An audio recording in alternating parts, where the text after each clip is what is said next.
I'm Brad, and this is Backyard Dharma. We want to make sustainable, ethical choices to love and care for the earth and make it accessible. My wife Brenda and I are sharing our journey toward a sustainable lifestyle in the context of a regular yard, in a regular community, and in the context of Buddhist practice. We are not homesteaders, and we are not off the grid. We're not young with boundless energy. We have a long way to go. We are on our journey towards harmony with the earth, and we hope that you are too. We'll try to share our issues and the places where we get stuck along the way.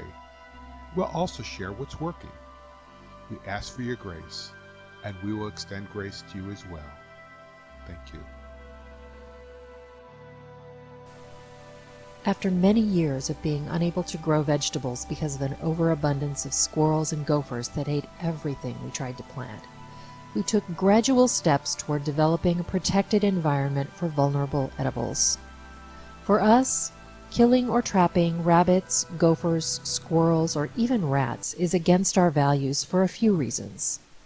First, we seek to minimize harm to any creature, great or small. We understand that all beings are interconnected, and we cannot harm one without harming all, including ourselves. Killing something has a damaging effect on our psyches, whether we are consciously aware of it or not. Second, we do not want to harm the natural predators of the rodents, and by killing them, we would risk harming hawks, coyotes, snakes, and bobcats, to name a few. We are seeking to be part of our environment, not to dominate it.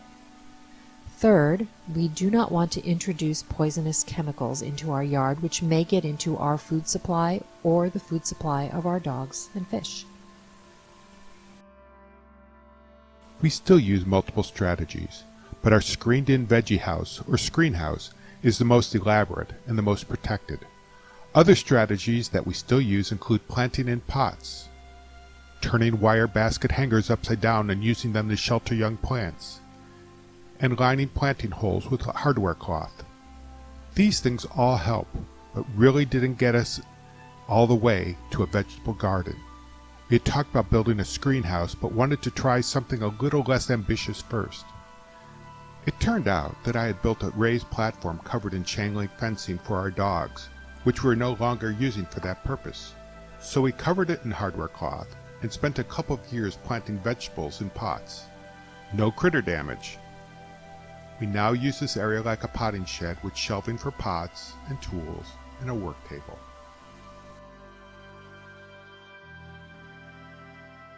We had proof of concept, so the next logical step was the screenhouse. We started by digging down about 6 inches and leveling off the space. Truly, Brad dug and I brought him water. He then set the galvanized steel posts. The posts are 10-foot long, heavy-end fence posts, and each were placed at least 2.5 feet into the ground and set in about 270 pounds of concrete. We installed the roof system using 2x6x8 and 2x4x8 boards with Simpson hangers, and added the corrugated polycarbonate roof. We chose white instead of clear for the roof because our experience has been that the Southern California sun bakes plants and the earth. We just can't keep enough water on them at certain times of the year. So our veggie garden gets indirect sun through the sides and filtered light through the white roof. The other result of this arrangement is that our garden has zones. The south side is the sunny side and the north side is the shady side, with east and west sides getting something in between. Lettuces and other cool weather plants thrive on the shady north side, and squash and other summer veggies thrive on the sunny south side. We added a 12-inch rainwater catchment ditch, or swale, on the upslope outside of the screenhouse to help keep water in the soil and percolating into the garden during the rainy season, which here is from about November through April. After the structure was all in place, we went about the job of covering the floor and sides in hardware cloth. We won't lie, it was pretty tedious because the floor was all covered and the structure was all wrapped, and we went around and used zip ties to meticulously connect the sheets of hardware cloth to each other and to close any openings with the potential to be breached by squirrels or other little friends. Next, planting boxes went into 3 sides. We filled the beds with premium Happy Frog organic soil, which was pretty pricey, but we loved the quality of the soil and the plants it supports. The door went in, which includes a 6-inch concrete threshold to help with good bottom seal and serves to keep the doors and our feet out of the uphill swale. We added a second swinging plywood flap to seal the door on the latch side of the house. This door is held closed by a long threaded rod that slides into a hole we drilled into the concrete threshold and holds the door and plywood flap sealed. Brenda then took over the care and loving of the protected beds. I really love growing food. I still don't get as much yield as I would like from the veggie garden, but I've only been gardening in this space for a year, and I feel like I'm still really learning what will do best here. We had a bumper crop of zucchini this year, but the kabocha squash didn't do very well. We have ample kale year-round, and we had a decent supply of cool season lettuce. We're growing loofah squash year-round also, so we grow our own sponges. And yes, I wash dishes with them. We are eating the garlic I planted last fall, and we have strawberries lining the inside edges of our boxes that produced enough for a few smoothies in their first year.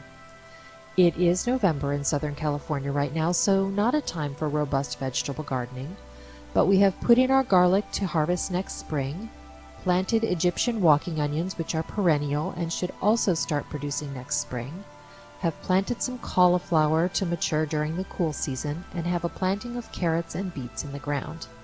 We also planted some celeriac or celery root because we love it in our winter soup. My kale patch produces plenty for my daily smoothies, and the rafters of the screenhouse are the perfect place to hang and dry herbs. One issue we have had is that since the garden is screened with 1/4-inch hardware cloth, we have a little trouble getting pollinators to visit. To attract these important visitors, we have planted scented geraniums and other perennial flowers and flowering herbs, and set up bee baths, and we have set up flower pots all around the outside of the screenhouse. These things have been helpful in attracting pollinators, and we have also learned how to hand pollinate squash to increase yield, especially early in the season. Even growing the little bit of food we grow is an opportunity to experience the connection to where our food comes from. Nurturing the plants and the soil, feeling a thrilling pride when seeds sprout, when sprouts grow and flower, when I'm able to harvest something to contribute to dinner is where it all started for me. Gardening connects me to the earth and to my family. My mother and both grandmothers gardened, canned, froze, and fed us this real, lovingly nurtured food for dinners and holiday meals. And the more we work on our food forest, including our screened-in veggie garden, the more I come to understand the importance of this practice for Mother Earth. The work we do in our small yard builds soil, sequesters carbon in both soil and plants, and cools our yard. It is literally 10 degrees cooler in our backyard than in our front yard at times, and it keeps precious water in the ground instead of evaporating into the often dry Southern California atmosphere. Growing food is like magic to me. The daily transformation I witness from seed to sprout to vigorous plant to food fills me with anticipation and wonder.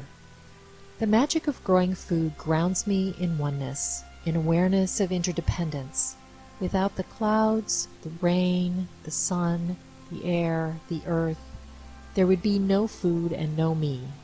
I am the clouds, the rain, the sun, the air, and I am the earth. Who knew that gardening could be meditation? And guess what? Gardening can also be community and fun. One of my favorite subversive and revolutionary acts is to give homegrown fruits, veggies, and plants to my friends, nurturing our belonging to earth and to each other. Or to give away loofah sponges that I have grown. Nope, they're not sea creatures, they're squash. So what can we do to nurture our connection to where our food comes from? Our awareness of belonging to the community of people, other beings, and to the earth. Here's some ideas. Grow something. Put a tomato or zucchini plant in your yard. If you don't have a yard, a pot on a patio or in a sunny window works great. Visit your local farmer's market. Get to know a farmer. Get your produce from someone in your community. Join a community garden. These are great for providing both community and gardening technical assistance. And finally, join a CSA, or community-supported agriculture. It's another way to support local farmers and receive fresh, locally grown, seasonal produce. And don't worry, you can't mess up. Everything is an experiment. Sometimes the birds eat it, sometimes the bugs eat it, sometimes you get to eat it. It's all part of the beautiful web of life. See you in the backyard.